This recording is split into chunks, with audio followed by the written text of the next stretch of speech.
সে আমি তো বলি সে হচ্ছে একজন তেনা বিক্রেতা, কিন্তু নারী উদ্যোক্তারা সে একজন চিড়া কাবাব বিক্রেতা।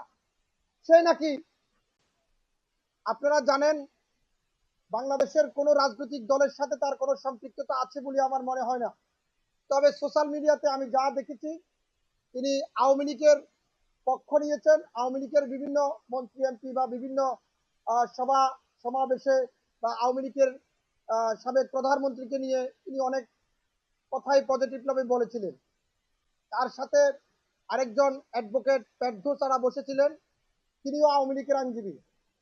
অর্থাৎ আমার প্রশ্ন হলো যে আমরা অনেক রক্তের বিনিময়, জুলাই আগস্টের আন্দোলনের বিনিময় আমরা অনেক মায়ের বুক খালি হয়েছে, অনেক রক্ত ঝরেছে। যে রক্তের বিনিময় আমরা একটি গণতান্ত্রিক অন্তর্বর্তীকালীন সরকার পেয়েছিলাম, তারপরে গণতান্ত্রিক প্রক্রিয়া আমরা একটি সুষ্ঠু নির্বাচন পেয়েছি। নির্বাচনে যা হয়েছে তা তো আপনারা অনেকে জানেন। আর এই সুষ্ঠু নির্বাচনের পরিপ্রেক্ষিতে বাংলাদেশ জাতীয়তাবাদী দল বিএনপি সরকার গঠন করেছে। জামাত ইসলাম সহ 11 দলীয় জোট বিরোধী দলের আসন অলঙ্কিত করেছেন। কিন্তু হঠাৎ করে এই অরাজনৈতিক কন্যা বুকুর থেকে এসে উড়ে এসে জুড়ে বসে জামাতের নিবন্ধন বাতিল চেয়েছে। উনি নিবন্ধন বাতিল চেয়েছেন, এটা নিয়ে আমার কোনো আপত্তি নেই, কিন্তু আমার প্রশ্ন হলো উনি যে একটি বিরোধী দলের নিবন্ধন বাতিল চেয়েছেন, বর্তমান রানিং এখনো সংসদে তারা বসেননি, তার আগে তার নিবন্ধন বাতিল চেয়েছেন। এবং তার এই ইন্ধনের পিছনে কারা আছেন, কিভাবে জড়িত আছেন, তাদেরকেও খুঁজে বের করা দরকার। এটি আমি বলি যে একটি বাংলাদেশের একটি গণতান্ত্রিক প্রক্রিয়া, একটি সরকার গঠন হয়েছে। এই সরকারকে আমরা সবাই, সরকার দল, বিরোধী দল, সাধারণ মানুষ সহযোগিতা করে গত 15 বছর আমরা কেউ শান্তিতে ছিলাম না, জেল জুলুম হামলায় মামলায় জর্জরিত ছিলাম। তার ধারাবাহিক অনুযায়ী একটি সরকার গঠন করা হয়েছে। এই সরকারকে তো আমাদের ন্যূনতম 2 মাস, 5 মাস, 1 বছর আমরা কিছুদিন দেখতে হবে, সময় দিতে হবে। অর্থাৎ এই অসাম্প্রদায়িক বিষয়টাকে তুলে ধরে জামাতের নিবন্ধন বাতিলের ইস্যু এনে দেশে একটা অরাজকতা পরিস্থিতি তৈরি করার জন্য চেষ্টা অব্যাহত রয়েছে। এতে করে বিএনপি যেমন বিপদে পড়বে, তেমনি আবার বিরোধী রাজনীতিরা আন্দোলন সংগ্রাম করবে। তাহলে ক্ষতিগ্রস্ত করা হবে, আমার নিরীহ সাধারণ মানুষ ক্ষতিগ্রস্ত হবে। এবং আমার প্রশ্নটা হচ্ছে যে এই তন্নিটা কে?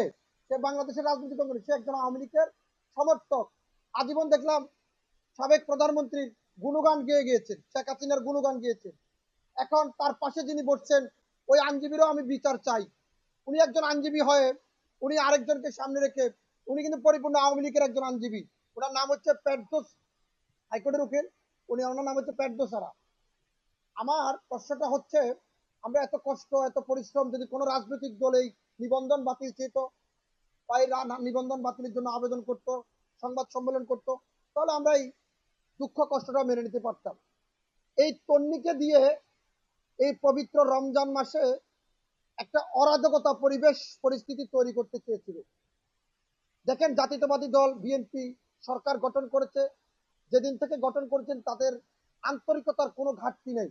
তারা তাদের আন্তরিকতা দিয়ে চেষ্টা করছে সাধারণ মানুষের জন্য তারা যে ইস্তেহার দিয়েছেন সেই ইস্তেহার বাস্তবায়ন করতে। এবং বিরোধী দলীয় তার চেষ্টা করছেন, যারা আছেন তারাও এই রমজান মাসে সমাজ এবং রাষ্ট্রকে নিয়ে তারা তাদের কার্যক্রম ভূমিকা জনগণের পক্ষে অব্যাহত রাখার জন্য যথেষ্ট আন্তরিকভাবে চেষ্টা করছে।